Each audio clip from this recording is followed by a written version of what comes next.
ඒ පුතේ පා දෙයියා ඔය අපෝ හොඳ නෑ සපෙක් කොල්ලෝ කොල්ලෝ එපා පුතා හොඳ නෑ එපා සත්තු කනවනේ ඔක හොඳ නෑ පුතේ කටුසෙම සර්පයක් කනවනේ දුකයි තමයි එන්නට එහෙම කරන්න එපා නේ ඒ රාජා පුතා හමන්නයි රාජා පුතාන කරගෙන ඉන්නේ අප්පච්චිලා එපා මල්ලි ඌ දැන් ගියපල්ලකෝ හැපුවා කියලා එතකොට හිඳෝනේ මැදුම් කියන ගහගන්න නෑ පුතේ ආයි වැඩක් නෑ පුතේ මහන්සි වෙන්න එපා ඒ ડોක්ටර්ස් වැඩ කරන්නේ නේ ආයි පුතා මේ කොහෙවත් නැද්ද ජමලිවා මම දන්නේ නැහැ පේරදිනේ ගන්නවද කියලා මම දන්නේ නැහැ ගන්නවද මේ වෙලාවේ දන්නේ නැහැ පේරදිනේ අපි වෙලාවේදී බල්ලෙක් කරන් ගිහලා ගත්තේ නැහැ හතරන් පස්සේ ඉතින් හතරයි කියන්නේ දැන් පහයි වෙලාව ගම් පහයි නම් බල්ලා අරන් එනවා ගම් පහ නේද එච්චර කාලේ මේ පැටිය කාලේ ඉඳලා හොඳට හිටියා මේ බල්ලගෙන් බේරිලා ආන් ડોක්ටර්ගේ වැඩලු ඉන්න බැරි වෙයි මම අනේ බලන්න බයිසිකලේ යන්න ඔක තියන්න කොහෙද ડોක්ටර් කමන්නේ කොහේ හරි ඔව් good evening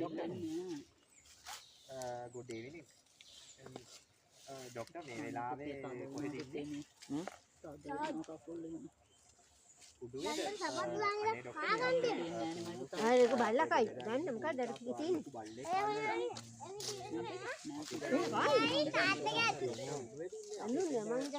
දඟලනවා පුතේ මේ ගොඩට බණ හතක් තියනවා කියනවානේ මේ මෙහෙම තියන්නේ නැහැ පුතේ එහෙනම් ඔව් ආස කොතනද ඉන්නේ ඒක දැන් වෙලා මේ තියෙනවා බල්ලා ළඟදී ඇල්ලුවේ නෑනේ පූසොන්න හරි ડોක්ටර් ඒ බල්ලෙක් කෑවේ බල්ලා උනරු අලුතේකට හරි දෙකල් දෙන්නේ මල්ල එදා මොකද කෑවේ ඔපරේෂන් එක කුළු ඉන්නේ අපේ එදා කෑ පුතට කෑවේ බල්ලෙක් පම්ලෙක් මිටි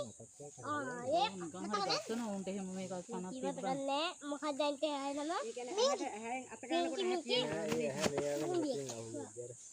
දැන් හැපි වෙලා තියෙන අර මේ ඇල්ලුවට පස්සේ හැම ඉබේ තරුවක් කියලා කවලා නැද පාරක් වෙලා ගෙදර එක්ක ආවා ඔව් අපේවා මම හොයන්න තුන් පාරක් දොහුවා සීතු මිනිහම්ම හිතාව ඊට පස්සේ මාමා කිව්වා අත්තා කිව්වා සීතු මිනිහම හොයන්න ආවා ඉන්න බල්ලා කියලා රස්මියයි මම එත්තාම නැත්තම් විජහට සීතල වෙනවනේ ඒකනේ කේස් එක එංගනන්ට රස්නේ ආයේ නැද්ද මේ චමිලම ආයේ නැද්ද කවුරුත් දන්නේ නැහැ නෑ යා විතරයි දන්නේ කොහෙද යා ඉන්නේ අම්මා ෆෝන් එකේ රස්නේ නේද උතේ කට තියන්න එපා තියනවා ලොකු අහලා බලනවාකෝ නෑ හතරලියක් දෙක නෑ තාත්තා දෙන්න එපා කට තියන්න කට තියන්න එපා හතරලියක් දෙ නෑ පුතේ නෑ දැන් බල්ලාගේ කියලා එහෙමත් ජෑවිලා ඇති ඔකගෙන්ගේ ඔව් ඕක අරගෙන යමන් හිඳවල මිදුලට ඔව්